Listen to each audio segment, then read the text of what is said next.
मशीनें हैं जो कि आगे दिखाऊंगा, तो उस ऑरा को मापने का काम करते हैं। बहुत सारे लोग इसके आधार पर ट्रीटमेंट भी करते हैं। और ये देखिए, जब आप नकारात्मक चिंतन करते हैं तो ये ऑरा कितना बदसूरत और कैसा हो जाता है। जैसा पानी के बारे में आपने पाया होगा, जैसा आपने चावल के बारे में पाया होगा, जैसा पेड़ सूखने के बारे में आपने पाया होगा। नेक्स्ट, ये मशीन है ऑरा कैम 6000। तो ये ऑरा मापने का, आजकल साइंस बहुत आगे बढ़ गया है, तो ये ऑरा मापने का काम करता है।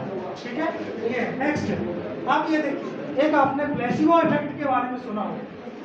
प्लेसिबो इफेक्ट ये क्या होता है? एक होता है कि इमेजिनेशन होता है, एक होता है रियलिटी होता है। हमारा मन जो होता है रियलिटी और इमेजिनेशन का फर्क नहीं कर पाता है। इसीलिए तो कहते हैं कि अगर गलत भी सामने हो रहा हो, कोई व्यक्ति बुरा भी हो, तब भी उसके बारे में अच्छा सोचो, क्योंकि जब आप अच्छा सोचेंगे तो वो व्यक्ति अच्छा बन जाएगा। आप देखिए, एक मरीज था और एक मरीज को, जैसे दो मरीज की फोटो बनी हुई है, सेम बीमारी है और उनको ड्रग दिए जा रहे हैं। एक को दवाई दी जा रही है, एक के अंदर कैप्सूल में जो है वो चीनी भर के दी जा रही है उसको, और देखने में दोनों एक जैसी लग रही है और दोनों को दिया गया, दोनों को ये वैज्ञानिक साइंटिफिक प्रूवन है। ऐसा नहीं कि मैं आउट ऑफ वे बोल रहा हूँ, ऑन द रिकॉर्ड ये चीज़ें आप सर्च करेंगे इंटरनेट पे मिलेंगी।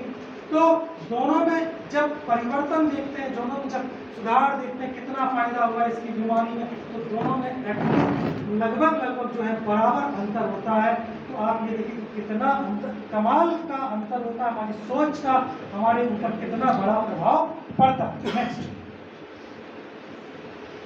थॉट्स के बारे में मैंने कहा, थॉट्स, टाइप्स ऑफ थॉट्स, कितने प्रकार के विचार होते हैं, नकारात्मक, सकारात्मक, वेस्ट थॉट और नेसेसरी थॉट। ठीक है, तो अब आप देखिए हमारे जीवन में, जैसा कि मैंने आपको बताया कि हम लगभग जो होता है 85% अपना भूतकाल में जीते हैं और 15% जो होता है अपना भविष्य में जीते हैं। तो आप सोचिए हम वर्तमान में कितना जीते हैं, मात्र 5%। हम कहीं ना कहीं पुरानी बातों को, अभी सब कह रहे थे ना कि कौन सी बात पुरानी 20 साल पहले की पकड़ के रखी, बांध के रखी। तो जब पुरानी बातें बांध के रखते हैं यहाँ पर, तो उन्होंने कहा था, कचड़े के रूप में कहा था कि वास्तव में कचड़ा है, जो भी इस तरीके के नेगेटिव थॉट्स है वो कचड़ा है। और उन कचड़ों को अगर हम यहाँ पर दिमाग में हम भर के रखेंगे, हम देखिए अपने घर को साफ करते हैं ना, कब साफ करते हैं? डेली साफ करते हैं, सुबह शाम भी साफ कर देते हैं, पोछा लगाते हैं, साफ करते हैं। और तो उस घर को अगर हम ऐसे ही छोड़ दें, साफ किया और पता लगा 10 दिन चले गए, ताला लगाया, बंद किया, पर्दा डाल सकते, और 10 दिन बाद के जब आते हैं तो आप दीवारों पर या फर्श पे उंगली अगर आप घुमाएंगे तो आपके उंगली पे क्या आएगी? डस्ट है ना। कहां से आ गई डस्ट? ये वातावरण में डस्ट है, वातावरण में गंदगी है। समझ रहे हैं मेरी बात को? ये ऑटोमेटिक आ जाती है, उसके लिए प्रयास नहीं करना पड़ता। उन्होंने कहा अच्छी बातों के लिए प्रयास करना पड़ता है। दूध को घर जाकर भेजना पड़ता है और शराब वाले के पास में लोग जा करके उससे लेते हैं। ये अंतर होता है ऐसी बातों का, तो समझ रहे? तो ये नकारात्मक चीजें जो होती है अपने आप, आज ये का युग, कलयुग चल रहा है यार, दुनिया परेशान है। ऑटोमेटिक अगर आप पॉजिटिव नहीं सोचेंगे तो आप सोचेंगे मेरा मन आज अशांत क्यों, दुखी क्यों है, परेशान क्यों है? क्योंकि ये वाइब्रेशन में, इस दुनिया में हताशा, निराशा, कुंठा, घृणा, नफरत, ईर्ष्या, द्वेष, लालच सब भरा पड़ा है, और वो कहीं ना कहीं आपको जो है अपनी ओर खींचने का काम करता है। आप भी उसी स्थिति में हो जाते हैं। इसलिए जो है हमेशा अपने दिन की शुरुआत जो है सकारात्मक चिंतन से, पॉजिटिव थॉट्स से करनी चाहिए, ईश्वर को याद करने से। क्योंकि ईश्वर एकमात्र दुनिया में ऐसा जो है वो केवल ईश्वर ही है जिसको याद करने से हमारी जो एनर्जी है, कह सकते हैं आत्मा रूपी बैटरी हमारी जो, वो चार्ज होती है। बाकी हम किसी को याद करेंगे, वही अच्छे से अच्छा व्यक्ति हो, है ना कभी तो वो ऐसी स्थिति में आएगा और टेंशन परेशानी में होगा, क्योंकि ऐसा कोई व्यक्ति अभी है नहीं इस दुनिया में जो इस स्थिति में आ जाए, ईश्वर के समान बन जाए। तो हमें किसको? ईश्वर को याद करेंगे, और जिसको याद करेंगे तो निश्चित रूप से उससे हमारा कनेक्शन जुड़ जाता है, वाइब्रेशन जुड़ जाता है। और हमेशा आप देखिए कि एनर्जी का फ्लो कैसे होता है, लो से हाई की तरफ होता है कि हाई से लो की तरफ? हाई से लो की तरफ होता है हमेशा। तो हमारी एनर्जी बैटरी डिस्चार्ज है, हम परेशान है, उदास है, निराश है, और जब हम ईश्वर को याद करते हैं, उसको कह सकते हैं जो एकदम पूरा एनर्जी से भरा पड़ा है, जो सागर है हमेशा, जो तो उसको जब याद करते हैं तो वो एनर्जी उससे हमारी तरफ आने लगती है और हम कैसे होने लगते हैं, शांति और सुकून महसूस करते हैं। तो बहुत सारे विचार होते हैं, नकारात्मक विचार। आवश्यक विचार वो होते हैं जो डेली, जैसे आज मुझे यहाँ आना था तो ये आवश्यक विचार है, हमें चलो काम करने दो, ठीक है। नकारात्मक विचार हमेशा किसी के बारे में गलत सोचना, गलत चिंतन करना, ये सोचना कि इससे क्या फायदा है, वर्कशॉप हो रही है कोई फायदा नहीं, ऐसे टाइम पास करते हैं, बेकार काम हो रहा है। तो उस चीज को अगर करेंगे तो ये नकारात्मक, नेगेटिव एटीट्यूड, ये नकारात्मक चिंतन है। लेकिन अगर हम इसको सकारात्मक वे में लेंगे तो निश्चित रूप से ये हमारी जिंदगी को बदलने का काम करेगा। तो इस तरीके का एक होता है वेस्ट थॉट, ना सकारात्मक ना फालतू की बातें चलती रहती है दिमाग में, उसका कोई मतलब नहीं, ना अच्छा ना बुरा, बहुत सारे विचार चलते रहते हैं। तो ये तमाम तरीके के टाइप्स ऑफ थॉट्स हैं, तो उसके बारे में नेक्स्ट। तो ये सब देखो मैंने आपको बताया है, इसमें ज़्यादा डिस्कस नहीं करेंगे, मुझे लग रहा है दो टाइम हो गया, ठीक है, मैं खत्म कर रहा हूँ क्योंकि मुझे भी एक्चुअली बात करते हैं तो समय पता नहीं चलता। ये types of thoughts and necessary, waste, negative, positive, तमाम तरीके की, और ये किस तरीके की चीज़ें करती हैं थोड़ा आप स्लाइड से जो है आप देख सकते हैं। तो सकारात्मक और नकारात्मक की बातें मैंने अभी दो एग्जाम्पल दिए थे आपको, एक IAS ऑफिसर का दिया था, एक IPS ऑफिसर का दिया था, जिन्होंने सुसाइड कर ली थी, जो बहुत बड़े इंटेलेक्चुअल थे, बहुत बड़े बुद्धिमान व्यक्ति थे, और उन्होंने भी, ऐसे लोग नकारात्मक लोग होते हैं, दूसरे को हमेशा मतलब डाउन करके ही जाएंगे, उनको कुछ अच्छा दे के नहीं जाएंगे। और कुछ लोग ऐसे होते हैं जो जिनसे हम प्रभावित हो जाते हैं। ऐसे ही दो लोग हैं जिनसे मैं जीवन में बहुत प्रभावित हूँ, एक है दशरथ मांझी और दूसरी अरुणिमा सिन्हा। शायद आप गूगल पे सर्च करेंगे तो आप सुन पाएंगे, माउंटेन मैन कहा जाता है एक दशरथ मांझी।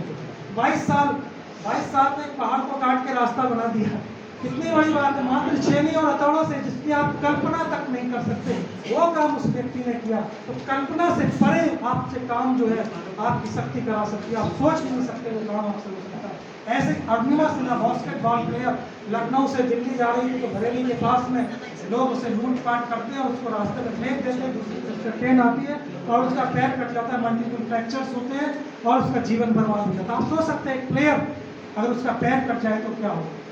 लेकिन जब वो सोचती है कि नहीं अब जीवन मिला, उसका इलाज चलता है, उसे पता लगता है बाहर लोगों के लिए नेशनल प्लेयर है, तो उसको उठा के दिल्ली ले जाते हैं, ठीक होती है, नकली पैर लगाया जाता है, जो रीढ़ की हड्डी में प्रॉब्लम होती है उसको भी सुधार काफ़ी आता है।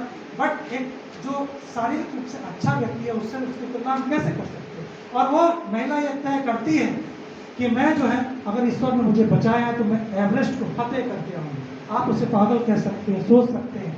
अरुणिमा सिन्हा की एक बात बहुत मुझे अच्छी लगती है, वो कहते हैं कि लोग जो होते हैं, विकलांगता जो होती है वो शरीर से विकलांगता नहीं होती है, मानसिक विकलांगता होती है। अगर मन से विकलांग तो विकलांग, अगर शरीर से विकलांग तो वो विकलांग नहीं है। और उसने ऐसा कर दिखाया, न केवल माउंट एवरेस्ट फतेह किया बल्कि दुनिया की 7 जो चोटियां, ऊंची चोटियां, उनको जाकर के फतेह किया। तो ऐसे लोग हमारे लिए प्रेरणा का स्रोत हो सकते हैं, ऐसे लोग सकारात्मक चिंतन का काम करते हैं। तो जैसे हम चीजें हम तो बातें बहुत सी हैं, मुझे लगा मैं बहुत सारी टॉपिक जो है वो लिख के लाया था, मैं मात्र 5 मिनट मैं सोच रहा हूँ और लूँ बहुत सारी बातें। एक कबीरदास जी और सूरदास जी की बातें मुझे याद आ गई तो मैं उस चीज़ को करता हूँ। हम जीवन में आजकल बहुत त्वरित रूप से बहुत जल्दी सफल होना पाते, धैर्य हमारे जीवन में धीरज नाम की चीज़ है ही नहीं।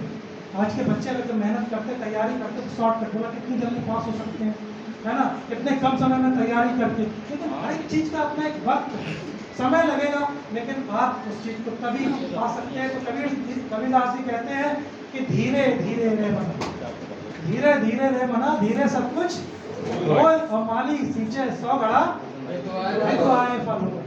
हम हे मेरे मन धीरे धीरे सब कुछ होता है, उसे समझाओ कि नहीं शांत रहो, आराम से, समय आने पे कुछ मिलेगा, परेशान होने की जरूरत नहीं है। माली 100 घड़े पानी डालता है लेकिन फल तो तभी लगते हैं जब ऋतु आती है, उसके लिए उसे इंतजार करना पड़ता है। तो अब जब इंतजार नहीं करते तो फिर क्या होता है, बेचैनी होती है, नकारात्मकता हमारे ऊपर हावी होती है। तो ये सारी चीजें होती हैं। ऐसे ही आपने कृष्ण की बाल लीलाओं का वर्णन सुना होगा, तो एक बाल लीला का वर्णन करने के बाद में हम उसको समाप्त करेंगे। बाल लीला के बारे में कृष्ण जो होते हैं, आपको उन्होंने देखा होगा कि उनके बारे में बड़ी कथा पूछते थे, बड़ा नटखट माना जाता है। तो माँ यशोदा बड़ी परेशान है कि जो कन्हैया है उसको हम कैसे बड़ा करें, कैसे दूध दें, इसको दूध ही नहीं पीता है, परेशान रहती हैं उसके बारे में। तो वो ये कहती कि कौन सी युक्ति लगाई जाए कि दूध पीना लगे, बड़ा हष्ट पुष्ट हो जाए। उसे कहती कि बड़ा हो जाएगा, ये हो जाएगा, लेकिन वो दूध नहीं पीता। तो एक दिन कृष्ण जो होते हैं अपने सखाओं के साथ में खेल रहे होते हैं और वो देखते हैं कि उनकी जो है सखाओं की चोटी होती है। क्या होती है? चोटी होती है। और कृष्ण ऐसा हाथ फेरते हैं, मेरी तो चोटी नहीं है। तो मैया के पास दौड़ के आते हैं, बोले मैया हमारे जो दोस्त हैं उनकी चोटी है और मेरी चोटी क्यों नहीं है? मैया सोचती मौका है, आज इसको दूध पिला देते हैं। बोले कैसे तेरी चोटी बढ़ेगी, तो दूध ही नहीं पीता है? बोले हाँ ऐसी बात है। बोले हाँ मैं दूध पीता हूं। तो उसको दूध दे देते हैं गिलास भर के और कृष्ण जो है वो पी जाते हैं। बच्चा तो बच्चा ही होता है, दौड़ता भागता बाहर जाता है, दोस्तों से कहता है नाप मेरी चोटी। तो चोटी नापने की बात करता, 2 दिन 3 दिन परेशान होता कि भैया तो कहती थी कि दूध पिएंगे तो चोटी बढ़ेगी, है ना। सूरदास जी कहते हैं, लिखा उन्होंने लिखा, आपने पढ़ा होगा, मैया कब बढ़ेगी चोटी, मैया कब बढ़ेगी चोटी, और कितनी देर मोई दूध पिए खाओ, ये अजहू मैं छोटी, मैया कब बढ़ेगी चोटी। तो ऐसा नहीं होना चाहिए कि श्री कृष्ण जैसा कि आज हमने तैयारी कर ली, आज ये काम कर लिया तो अगले दिन मेरा सिलेक्शन हो जाए, अगले दिन पास हो जाए। हमें धीरज रखना पड़ेगा, धीरज का फल मीठा होता है। तो मैं क्योंकि हमारे पास बोलने को बहुत कुछ है, लेकिन मैं सोच रहा हूँ कि अभी यहाँ विराम देने की जरूरत होती है। मन की अपनी एक क्षमता होती है, उसकी एक ग्रहण करने की क्षमता होती है। मैं विराम दूंगा। आप लोगों ने मुझे बहुत धैर्य से सुना, सर ने मुझे बुलाया और मुझे मौका दिया, आपसे पहली बार रूबरू होने का मौका मिला, मुझे बहुत अच्छा लगा। और मैं अपनी बात जो है 2 लाइनों के साथ में समाप्त करूं कि हौसले के ऊपर मैं अपनी बात कह सकता हूं। मुझे लग रहा है कि कह सकते हैं, हौसला अगर बड़ा हो तो कैसे अपनी बात को कहना चाहिए कि लाख दलदल हो पैर जमाए रखिए, हाथ खाली ही सही उठाए रखिए, कि कौन कहता है छलनी में पानी जम नहीं सकता, बर्फ बनने तक हौसला बनाए परेशान है, उदास है, अपने हौसले को नहीं हौसले को बनाए। आपने बड़े धैर्य से मुझे सुना, मैं बहुत बहुत आपका आभार व्यक्त करता हूँ। Thank you very much.